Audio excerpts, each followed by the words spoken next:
Look, you can't just send your subconscious mind a memo. I mean, wouldn't that be great?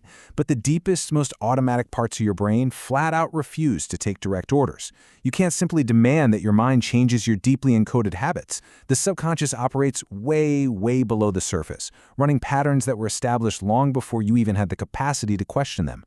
And here's the thing, it doesn't respond to force, it doesn't care about your arguments, and it definitely doesn't listen to logic. It only responds to repeated exposure, and specifically during highly specific states of receptivity. So how do we bypass that resistance? Well, it comes down to a concept called receptive stillness. Now, let me be clear right out of the gate. This is not some vague spiritual practice, and it's not just a basic relaxation technique to help you unwind.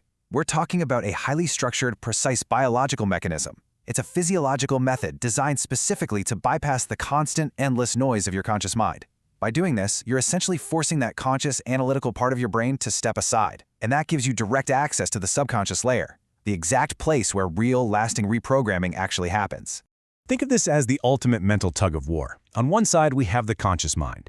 It's like a hyper-alert security guard, constantly scanning, analyzing every little detail, and generating a ton of noise. And trust me, it never voluntarily steps aside. This constant scanning acts as this impenetrable barrier. But beneath all that noise, on the other side, lies the subconscious mind. This part is malleable, it's deep, and it's the engine running all of your automatic, day-to-day patterns. But here is the catch. As long as that conscious side is running at full speed, your subconscious remains totally locked on autopilot, completely out of reach. All right, so here's our roadmap to getting past that barrier. We're going to hit 5 key stages to build this out. First, bypassing the conscious barrier. Second, acknowledging the noise and preparing. Third, regulating your breath and anchoring focus. Fourth, observing passively and redirecting. And finally, stabilizing that stillness and gradually exiting. It's a complete 8-step blueprint for rewiring the brain. Let's dive right into phase 1, bypassing the conscious barrier, or as I like to think of it, really understanding the machine. To actually stop the conscious mind's noise, we have to frame it correctly first. You know all that mental chatter you deal with? It is not a personal flaw. Seriously, it's just biology doing its thing. Your brain is literally wired to keep track of a dozen incomplete chores at once through unfinished task loops. Throw in your basic survival wiring that keeps you on high alert threat detection, habitual thought patterns, the emotional residue from whatever stressed you out earlier today, and that never-ending identity narration playing in your head. Honestly, it's a miracle we aren't all completely exhausted all the time. But the crucial takeaway here is that trying to instantly suppress these defaults will instantly backfire. Fighting the noise creates resistance, and resistance just generates even more noise. Moving on to section 2, which covers our first actual physical actions, acknowledging the noise and getting prepared. Steps 1 and 2.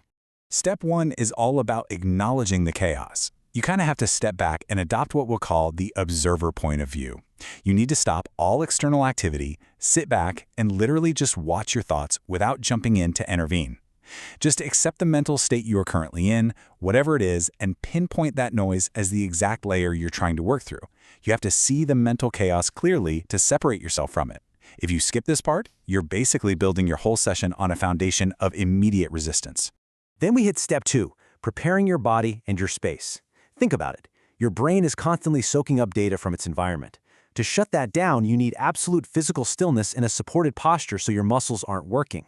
Reduce the auditory input, dim the lighting, make sure you've taken care of every single physical need beforehand, and try to use a consistent location. By stripping away those external environmental inputs, you're literally severing the motor signals that keep the brain anchored in active, conscious problem solving. We are sending the brain a very clear, undeniable signal. Absolutely nothing needs to be managed right now.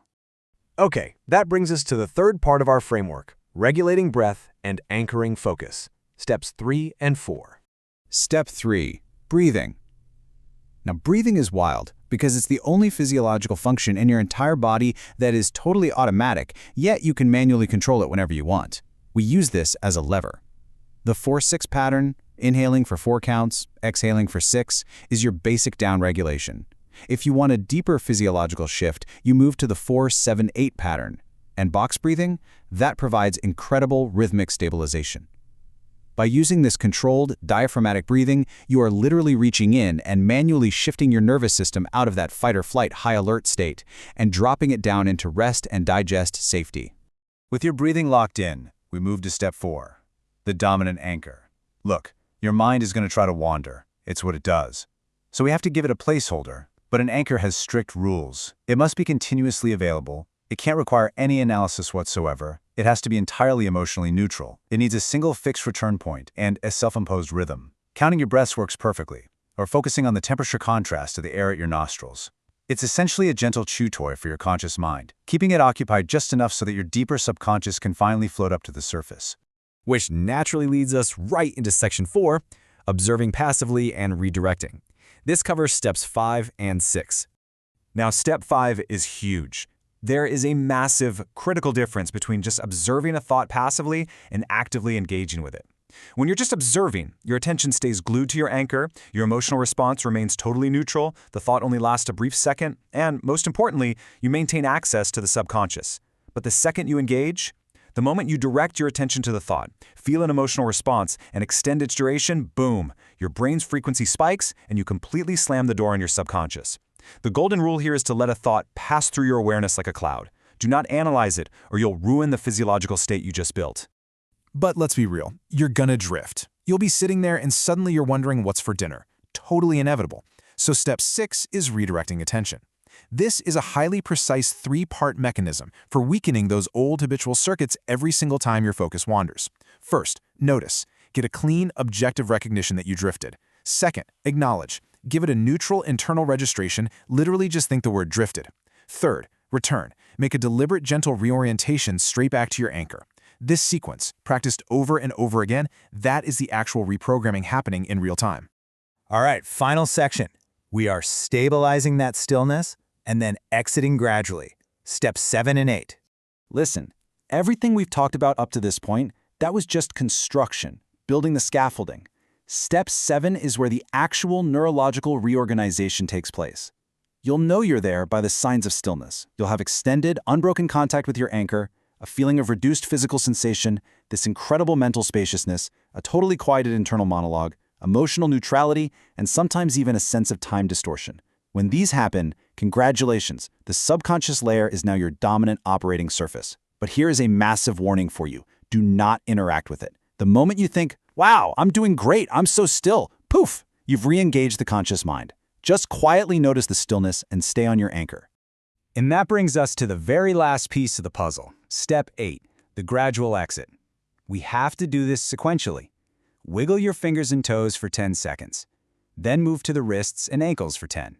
Then arms and legs. Then bring your awareness back to the surrounding space. Only after all that do your eyes open slowly, followed by a full 60-second seated consolidation pause. Why the slow motion? Because an abrupt, jumping up exit literally jolts your nervous system and violently overwrites that fresh, subconscious baseline you just worked so hard to build. This slow, sequential timeline is absolutely mandatory if you want lasting change. It locks in the reorganization before the daily noise floods back in. So let's take a quick look at the whole machine we just built. We started by recognizing the conscious mind's noise for what it is.